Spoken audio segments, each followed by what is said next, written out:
Hello everyone, Loremaster of Sotek here. It's another day, which means there's more start positions to cover, and today we've got the Beastmen. And there's actually some really interesting things to talk about regarding the Beastmen due to their starting locations being talked about a little bit on the Twitter. But we'll get into that more towards the end of the video. Right now, let's focus on what I have to say feels like such vindication. It's such a good feeling to see something that you've been fighting for a really long time finally make its way into the game proper. And what I'm talking about is that Khazrak and Morghur have finally switched places. Thank you. My God. It has been such kind of an annoying backdrop to the Beastmen that Khazrak and Morghur have always been in the wrong spot.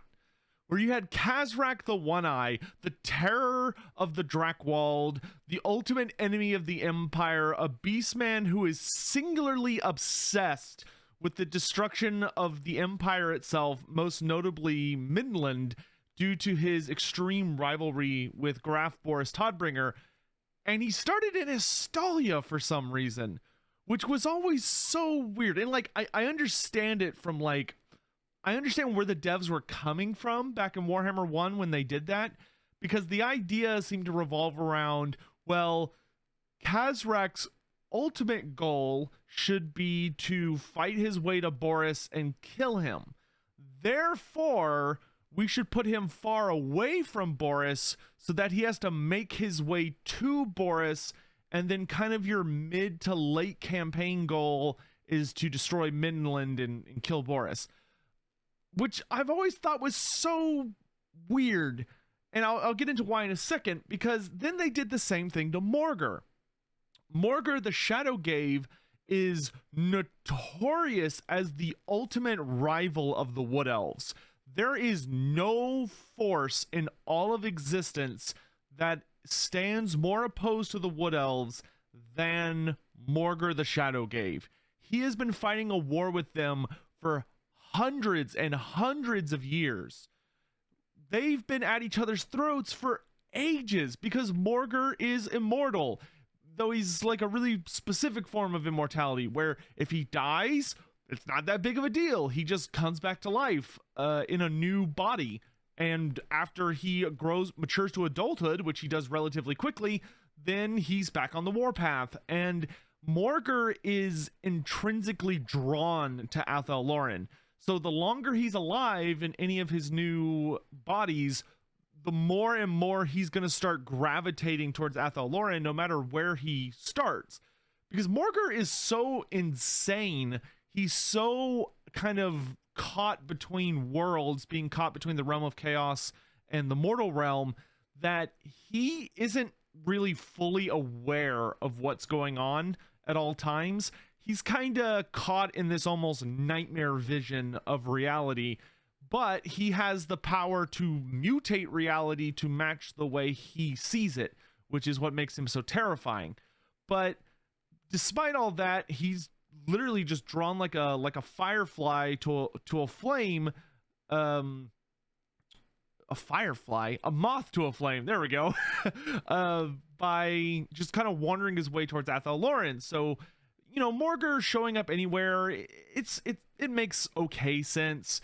You know, he had appeared in many different forests across his timeline, so for him it wasn't as big of a deal, but his campaign should still revolve very heavily around competing against the Wood Elves and kind of, you know, fighting them wherever possible.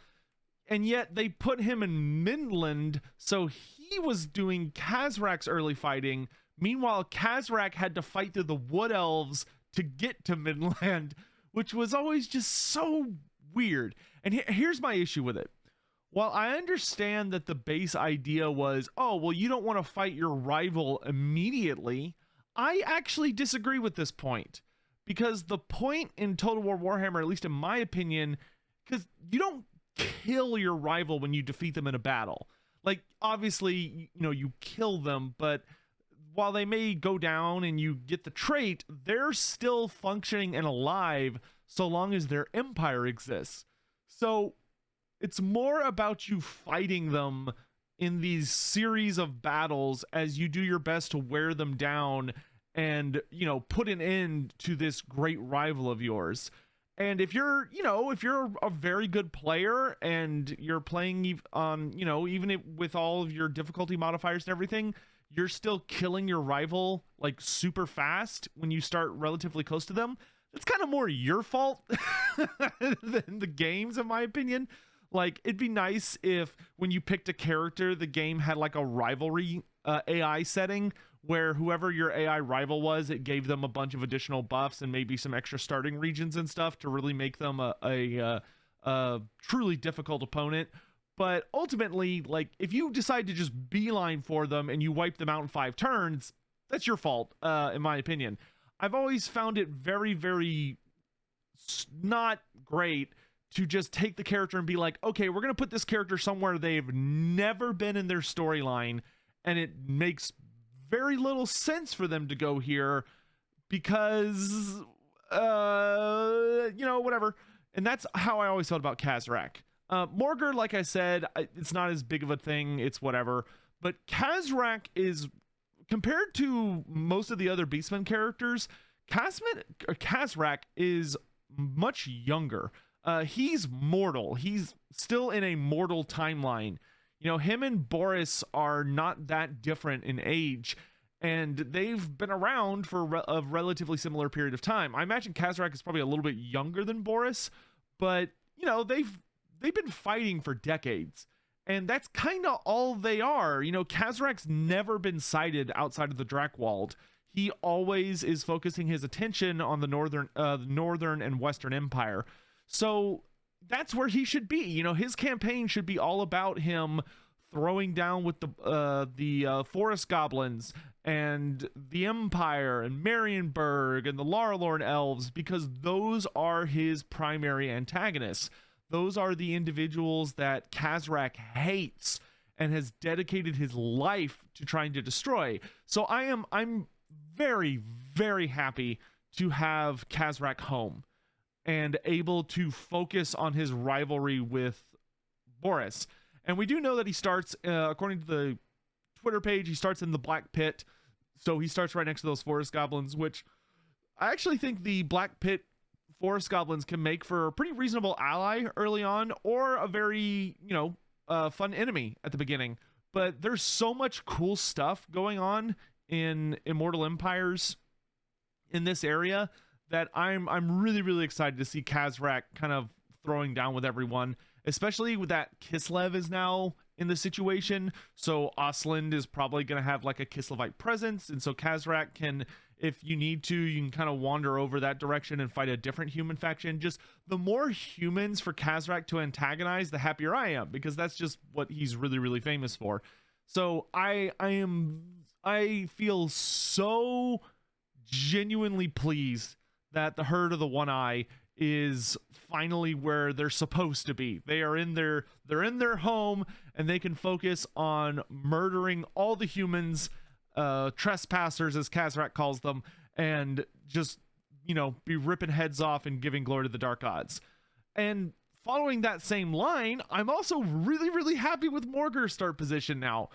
So Morghur starts in a new region in Estalia, which if I go over here, come on, Twitter, scroll down, scroll down, scroll down, scroll down, scroll down, scroll down, scroll down, scroll down, scroll down. There it is. He's in Montanès, which is new. That's a settlement that we have not seen before. Malagor is also in a new settlement, but we'll talk about the sunken Khazrak in a moment. But I am super duper pleased with this start position. The Arana Mountains, Estalia looks so much more interesting now that it's been split up into 2 provinces instead of 1, because we have the Arana Mountains province, and then I think the Estalian province is the bottom one, if I remember correctly. And actually, I can check this by going back to the Ogre Kingdoms page. Yeah, so there's the Arana Mountains and then Estalia. And I'm I think Morghur starts in Astalia proper, but he might be in the Arana Mountains. But I think this is an excellent start for him because this allows him to start dealing with the Wood Elves very, very quickly. You get to focus on fighting against the Azrae as quick as you want. Like, you can work your way, you can work your way through Skaven Blight to Talea and the Vaults and the Border Princes, and you can kind of mess around there before you go for the Wood Elves. You could go north into Bretonnia and, fight against the Bretonians and Grom the Paunch before you make your way into Athel Loren. But I think this is a much, much better start position for Morghur. And it's going to give him, you're once again going to be focusing a lot of your campaign experience on fighting against an enemy that is your primary antagonist, which is just great. Like, I really much prefer when the factions that we're playing with are actually getting to fight those that they have rivalries or hatreds for. And Morghur definitely, in the vast majority of his story, has featured as a big bad for Bretonnia, and he's featured as a big bad for Athel Loren. Morghur goes all the way back to Gilles le Breton. Gilles le Breton fought Morghur once, a really, really long time ago, and the Wood Elves actually helped in that fight. But, he's just a really, really good ancestral enemy for them, and I'm really, really pleased with this. Moving on to Taurox. Taurox has not changed at all. He's up in Clarkarund, which I believe that's where he already started, but he definitely started in that area. So, Taurox is kind of one of the big bads for Naggaroth and gives everybody there something to be worried about, because, of course, Taurox is very, very scary, but it also, he does still have that kind of traditional enemy of the Wood Elves, thanks to the Witchwood being there, where I presume Nyestra and Arahan are still going to be. They might have moved them to one of the new forests, but I doubt it, because I don't, I think the Witchwood was just fine. Because the Wood Elf characters, with their whole, teleport mechanic, it doesn't really matter where they start, because they could go just anywhere very easily. But I think Nyestra and Arahan being there has always been fine with me anyway. So Taurox looking great. Of course, he has a very, very fun campaign. I will say, I really, really hope that Taurox has more Khornate stuff. Like, I would love for Taurox to spread Khorne corruption now instead of undivided corruption. I really hope he has the new Khornate Minotaur units. I really, really would like to see the Khornate, or the Khornators, I think is what their actual, official, I think it's their unofficial name, because in game, I think they're just called Minotaurs of Khorne, but I remember in the article they were referred to as Khornators. But I would really, really love to see them be added to Taurox's roster, because if anyone should have access to them, it's him. But I'd love for him to spread Khornate corruption, and I feel very confident, that CA's basically revealed that, we're looking at a Warriors of Chaos DLC, because the Warriors of Chaos is the very last thing to be revealed, and we know they're getting a full rework, which means they're probably also being featured heavily as the Champions DLC, and they've called them Champions, and the thing that's referred to as Champions is Champions of Chaos. That is a really famous moniker, and there's 4 of them, so that means there's probably one for each Dark God, and there's been a whole bunch of news lately coming out. I'm going to make a video on it later today, but Creative Assembly did kind of like a Q&A thing. With they do these rally point interviews where they answer questions on their Discords and Twitter and stuff, and they've revealed a lot of huge information about the Warriors of Chaos rework and what's all coming with that, and it looks huge, absolutely freaking massive. And I feel very, very confident that we're looking at the 4 new Warrior Chaos characters probably being I don't know who the Slanesh one would be, because there's 3 really good options for that. But when it comes to Khorne, it's going to be Valkia the Bloody. It has to be Valkia the Bloody. The only other character that comes even remotely close to Valkia is Arbal the Undefeated, but Arbal is he's a gnat compared to Valkia. Arbal's cool, but he was around a really long time ago, and he kind of ran off to the realm or the Chaos Waste / Realm of Chaos, and nobody's seen him in thousands of years. But Valkia the Bloody is a super important character. She is in my honest opinion, the most important Khornate character, period.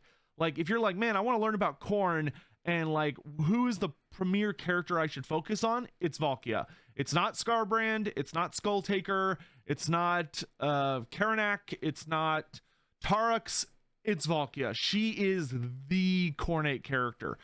And if we are getting Valkia, which I feel pretty good that we are, my big hope is that she's going to start somewhere up here in like the Ironfrost Glacier, the Road of Skulls, maybe the Frigid Wasteland, like one of these, because Valkia, one of her she has two famous storylines that revolve around her attacking Naggaroth.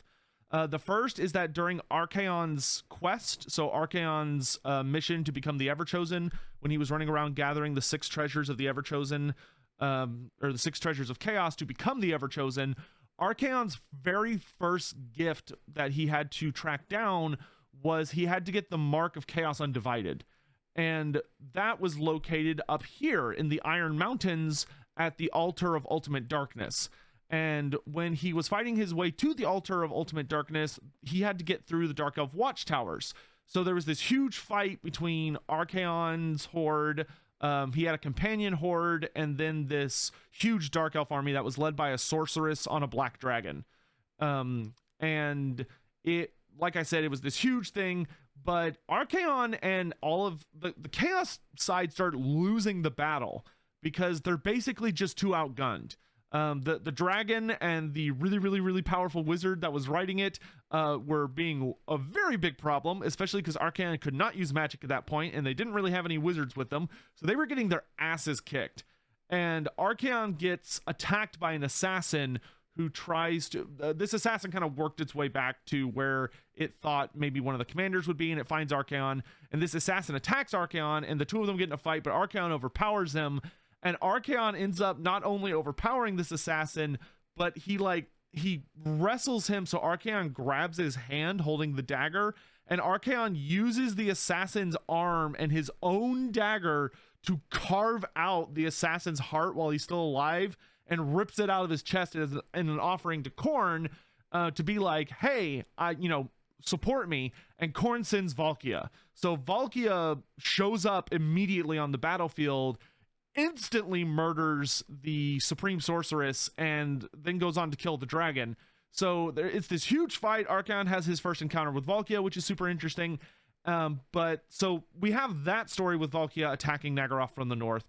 Then during the end times, Valkia was the leader of the invasion of Naggaroth. So basically the Dark Gods were invading all over the globe, and the invasion of Naggaroth was primarily led by the Khornates, and Valkia was like the overall general.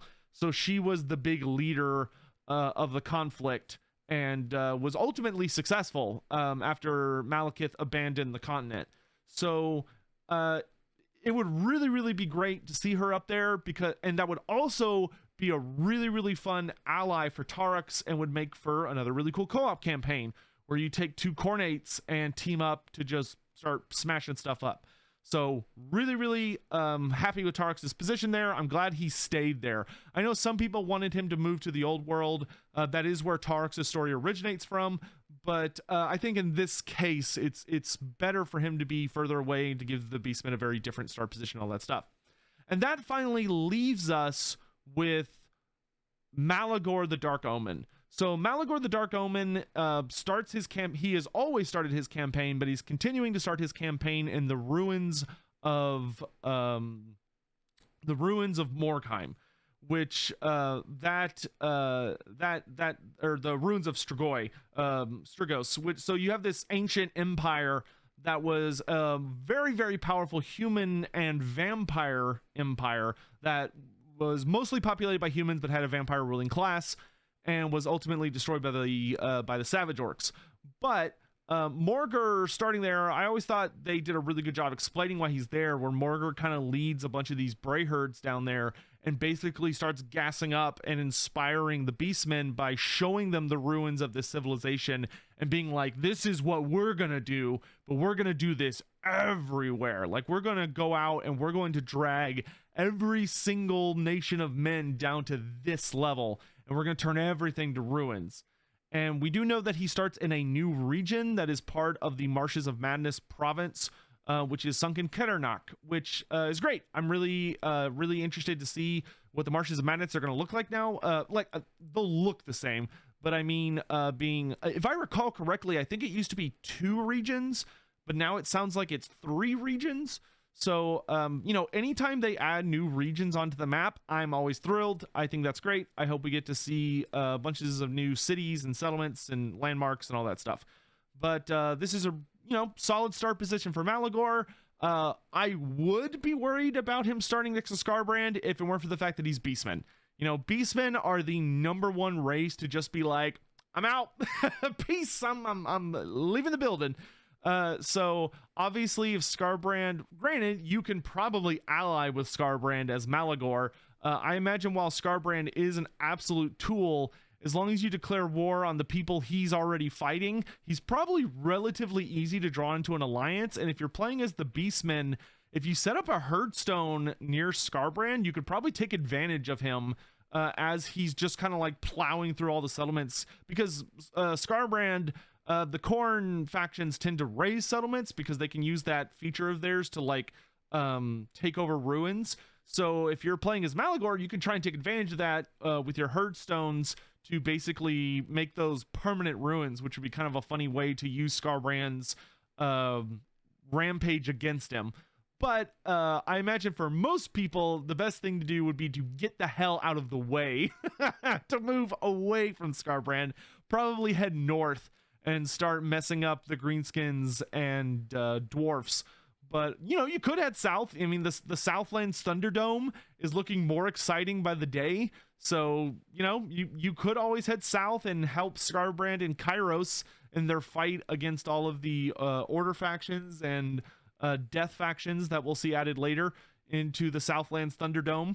But, I think the Beastmen are looking really, really exciting.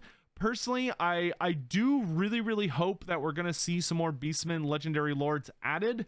I am really hoping for Goros Warhoof.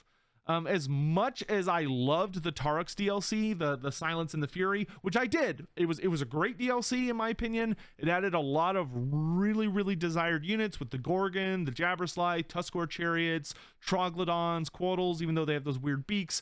We got a lot of really cool stuff. But I was always kind of let down that we did not get another Beastman Legendary Lord as a free DLC, nor did we get any kind of legendary hero as part of the DLC. That was disappointing. But I will say that I hope we get to see that kind of stuff in Game 3. I'd really love to see Goros Warhoof show up, and maybe show up in maybe Cathay or the Darklands, or just, somewhere maybe in the Southern Chaos Waste. A lot of people really like the there's a race of creatures known as Demonkin, or sometimes called Beast Fiends, and they're basically Beastmen. They are not talked about very much, and they're the Chaos Penguins meme, but they're basically just Beastmen. They are Beastmen that have like demon blood running through their veins. So they're kind of spooky, but the difference between them and regular Beastmen is very minute. But so seeing a Beastmen faction show up in the Southern Chaos Waste, I don't think would be a bad thing. Though Goros being there would be kind of weird, but then again, he gets absolutely plastered because his whole thing is he gets insanely drunk and just kind of goes and wherever he wants and screws whatever he wants.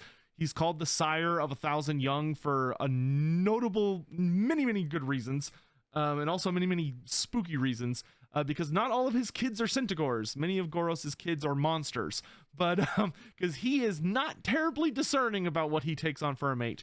But I would love to see Goros show up. If I had to pick, I would say putting him in Cathay would probably be the most interesting thing. But he could literally show up anywhere, because I imagine he's that character that would just wake up and be like, I don't know how I got here, but I'm gonna start wrecking shit. But I'd also love to get Moonclaw, the son of Morslib, which is the Chaos Moon, as a legendary hero. The Beastmen have an entire mechanic revolving around Morslib, the Chaos Moon. They worship the Chaos Moon essentially, or at the very least revere it. And Moonclaw is literally the son of the Chaos Moon. He was born from it. It literally spat out a meteor that was an egg that cracked open and Moonclaw crawled out of it. So he would be such a really cool legendary hero for the Beastmen. But that's going to be it for me today. Let me know what y'all think about the Beastmen start positions down below. Like I said, later today, I'll put out a video covering all of my thoughts on all the reveals we got from Crave Assembly during the rally point stuff. And I'll see you guys later. Thanks for watching. Bye.